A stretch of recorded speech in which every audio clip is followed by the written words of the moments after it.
Hi, it's Subway1975, and today I'm bringing you a video from Elite Dangerous. This is just me poodling around in my Type 7. I am off to a local high-tech system. I went there before I went mining and picked up a load of missions for osmium, paradisium and other things, and now I'm going to go take my mining wares there and cash in and get some money. I've got a reasonable amount of stuff on board, and hopefully they pay a good price for painite. You never know. Hopefully I get a decent amount for it, but it really doesn't matter, because if I don't, I'll just space truck off somewhere else, because that's what I do. I love flying around in my space truck. I love mining, so I go out in my Type 9, I mine some stuff, and then I travel around selling it and cashing in on missions that I collected before I went mining. Now, I don't want to actually talk to you about my method of making money mining or my space trucking. I've done loads of videos going into how I do that.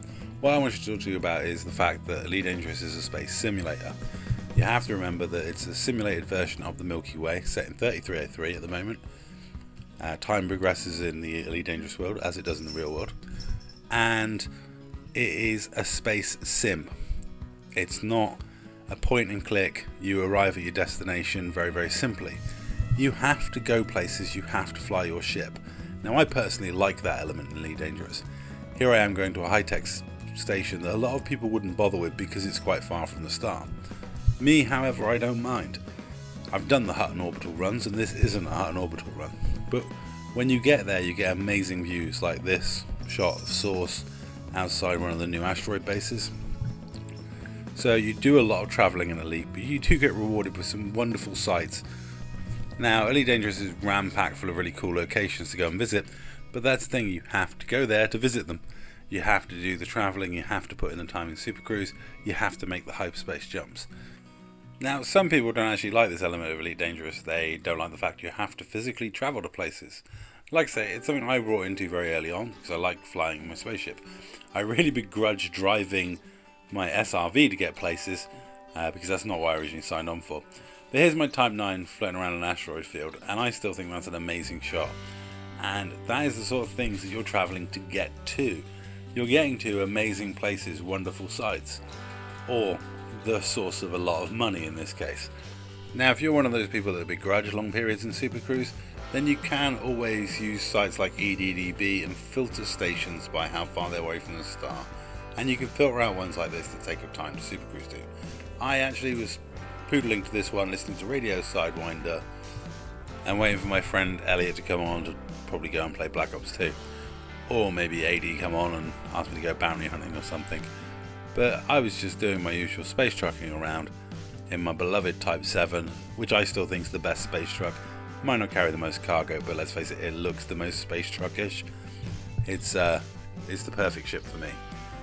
So I don't mind the long periods in Super Cruise. I don't even mind the long journeys where you have to make a lot of jumps. As a space trucker, I've gone on some ridiculous pilgrimages for very little money, or I've run slaves halfway across the bubble for, you know, decent profit. I'm quite happy to make long journeys in my Type 7 because I enjoy the engaging of just actually flying it. It sounds weird, but I find that relaxing and I enjoy it. I occasionally fall asleep at the wheel. Some people, like my friend Source, as you can see, like to find sights, and that's the thing. If you're going to travel around Elite Dangerous, you are eventually going to come across things that are pretty spectacular and amazing to look at.